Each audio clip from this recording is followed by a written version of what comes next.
Morning, everyone. I started getting notifications about this and people sending this to me, including screenshots, imager links, and the full PDF. And thank you, everyone. I appreciate the heads up when a story like this breaks. This is incredible. And it's incredible because, well, I'll get to it, but universities are taxpayer funded. And this guide seems to be directly taxpayer funded. And from the federal government, which is weird. And I'll show you the link to that. But first, I'm gonna read this. Here we go. The government of Canada, this is Leah saying, the government of Canada, with the help of Wilfrid Laurier University, put out a federal election voting guide to tell Muslims how they should vote. Why would they do this? Read the full document here, and the link is in the description, and a link to the actual document, because we're going to look at the document too. But I want to show you, universities are taxpayer funded. This is from statscan.gc.ca. Link is in the description if you want to check it out. And this is the financial information of universities and degree granting colleges 2015-16. But this is still true. Government funding is the largest source of revenue. Universities and degree granting colleges receive most of their funding from government sources and tuition fees. Governments are the single biggest source of revenue, accounting for $13.4 billion or 49.1% of all revenue in 2015-16. The vast majority of government funding came through the provinces, $10.6 billion, while the federal government was the direct source of another $2.5 billion. Now, you don't need billions of dollars for a study like this, but here is the study, and I wanted to... Originally, when I saw this, I thought, okay, if this is a group of religious leaders who are banding together to put something out for their followers, then that's one thing. Because, I mean, they can do that. And generally, churches don't do that, but they can do that if they want to. Or somebody can endorse somebody else. And usually it's business people that do endorsements, and churches stay out of it, with the exception of potentially hosting a candidate's forum. And usually they try and stay neutral. So this struck me as strange, right? But I thought, okay, maybe there's a group of people, a group of leaders in Toronto area or something like that who wanted to put something out for their followers. And maybe that's what this is. And the more I looked at this, the more I realized that it is way, way, way worse than that. And that's why I talked about the funding of the universities at the top. So here is the guide, and it says the Canadian Muslim Voting Guide, Federal Election 2019, prepared by the Canadian Islamophobia Industry Research Project, funded by Social Sciences and Humanities Research Council of Canada, with the stamp of and the flag of Canada and the Canadian government on there. It says this research was supported by the Social Sciences and Humanities Research Council and Wilfrid Laurier. They're heading their letterhead as well. So this looks as official as it can get. And who would presume to speak for all Muslims in Canada? That just seems wild, right? So they handily list the people who are presuming to direct all Muslims in Canada, according to Wilfrid Laurier University. So I think it is inappropriate, even if we had 5 leaders in Toronto congregating and saying, this is how all Muslims should vote, or all of this group should vote this way because of X, Y, Z. It doesn't matter their reasoning. My point is, they are unable to see their groupthink, right? If they all agree on certain things, then they can't possibly take into consideration other factors that they're not experiencing, right? So if they have experience in Toronto, but Calgary people have a different experience, then their guide would be misguiding other people, because not the same issue, not the same local candidates, etc. And as I said, that would be bad, right? It would be bad. But this is so much worse. Okay, I'll read this and then we're going to go through who these people are. Okay, the Canadian Muslim Voting Guide is supported through the Canadian Islamophobia Industry Research Project, CIIRP, led by Dr. Jasmine Zine, professor, Wilfrid Laurier University, and funded by the Social Sciences and Humanities Research Council of Canada, SSHRC.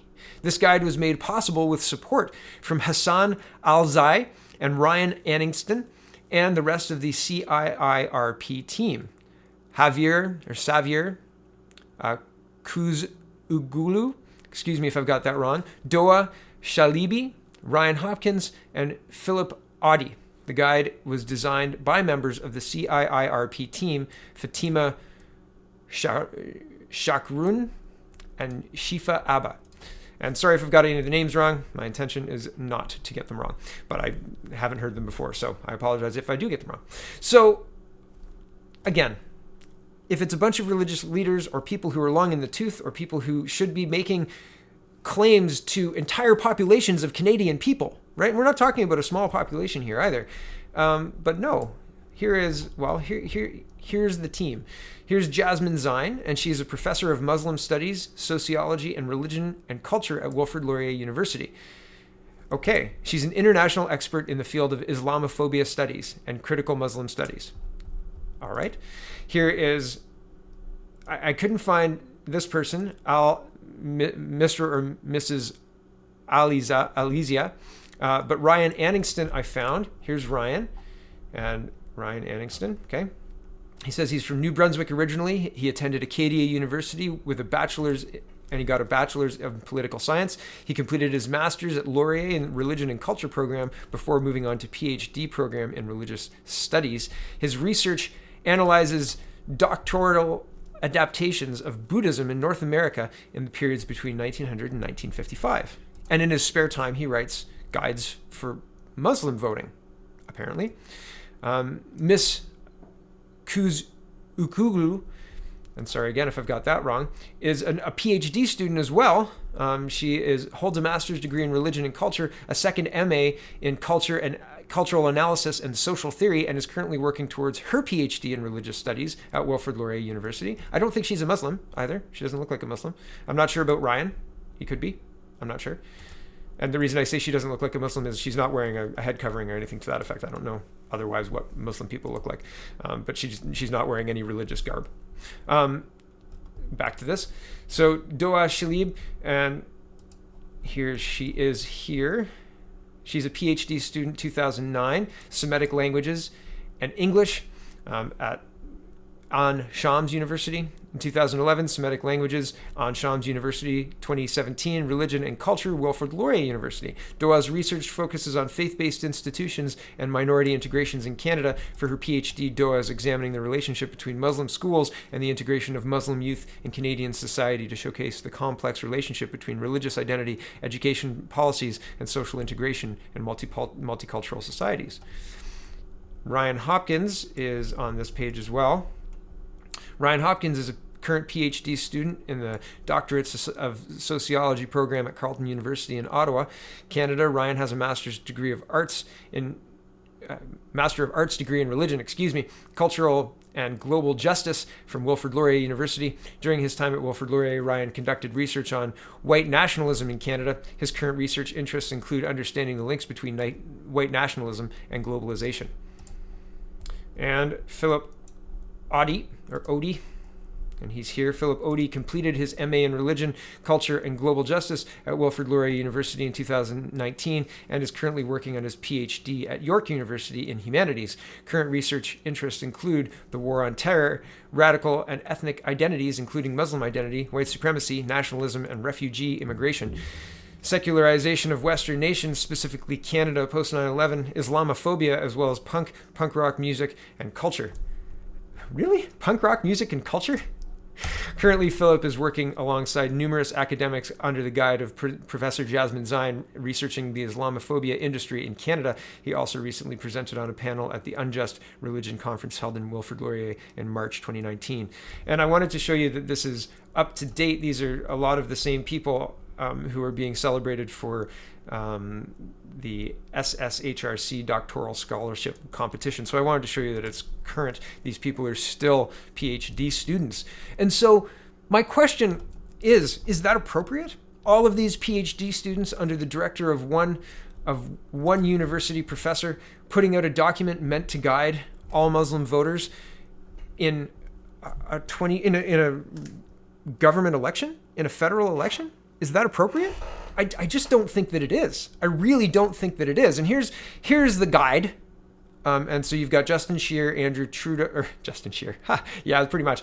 Justin Trudeau, Andrew Scheer, Jagmeet Singh, Elizabeth May, and Maxime Bernier. And Maxime Bernier gets fails across the board, while Justin Trudeau gets mostly passes, and Jagmeet Singh is clearly the winner here, where, isn't that interesting? I mean, Kitchener and Wilfrid Laurier area specifically, didn't they elect an NDP? Really? I think they elected an NDP MP. So the bias is clear, and not just the localization bias. And yeah, they've got some people from Ottawa and some people from Toronto, but a lot of the people came through Wilfrid Laurier University and were studying all of those things. And a lot of those people don't look old enough to be commanding the attention of a lot of the people who they're targeting, right? Nor do they look religious enough to be targeting the people they're targeting. Except for the person who's overseeing the project, Miss Zine, it seems like representation is low for the target community. So it just seems really strange to me. And fundamentally, I think that it's really, really strange that we've got Social Sciences and Humanities Research Council slapped on this document as if it's endorsing it. Is the government of Canada endorsing that? I couldn't find it on this website. I couldn't find it on this website at all. There's nothing to associate the two things other than the funding given to the university for Miss Zine to run this project. And again, is this not election interference by a bunch of PhD students aiming to influence a specific voting bloc? Isn't it? Because that's what it seems like to me. But maybe not. I could be wrong. And I really could be wrong. Maybe this is completely within the purview of Wilfrid Laurier University and the Social Sciences and Humanities Research Council of Canada. Where's the Christian voting guide? Is that coming soon? Right. So, it seems odd to me to put this much work with this team of people and put this much work into this target audience for this election and ignore everybody else?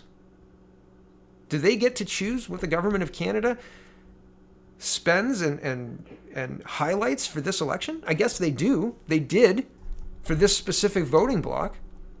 It seems really inappropriate to me. And I'm not going to get into the passes and fails, other than obvious. Their ringing endorsement of Jagmeet Singh is obvious and clear when you read through the document. Their obvious dislike of both Maxime Bernier and Andrew Scheer is obvious as well. And the N needs improvement. So yeah, the religious freedom and dress in Quebec needs improvement, but Elizabeth May and Maxime Bernier, there's no improvement possible.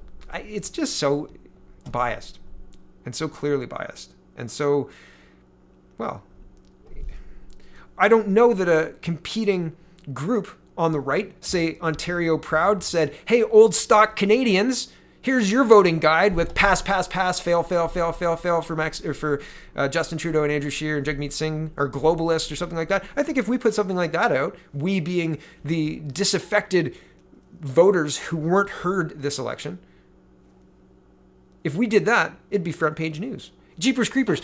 Maxime Bernier losing his seat has had pundits pouring salt in the wounds gleefully for days, just waiting for a reaction. I mean, I don't know how to mount any sort of defense against crap like this. Period. Because what kind of defense can you mount? It's all loaded. It's all stacked. It's all been talked about in such a way that the well's been poisoned. Unless you align with the groupthink and the Overton window and want to have a conversation that these four want to have, and not even Andrew Scheer, right? And Andrew Scheer is a terribly weak leader. He couldn't even beat Justin Trudeau all by himself. He lost focus and focused on Maxime Bernier. He spent the last day campaigning in Beauce, not Papineau. Come on. I mean, what a weak, failed leader. And he's staying on. But I'm getting distracted. My point is, if you can't even have the milquetoast, watered down, ridiculous center conservatives that Andrew Scheer brought to the table, and he lost. So, like, massive failure. Bernier wasn't even a factor. He couldn't get enough seats to even challenge this government. What a failure. Honestly. And so, how do you even begin to mount a defense against this for when a population is voting this way? What do you do? I don't even know that there's legal recourse for this trash. So, here we are. Welcome to Canada, everyone, where universities spend time and money to guide a specific population, a taxpayer time and money, to guide a specific population to vote in a specific way, in a way that a lot of other Canadians would disagree with. So, I mean, that's the country we live in. Don't forget to pay your taxes, everyone. Thanks for watching, everybody. Check out CanadaPoly.com because, well, I'm there again and joining the conversation. We'd love you to join us. And have a wonderful, wonderful, angry day. Ah.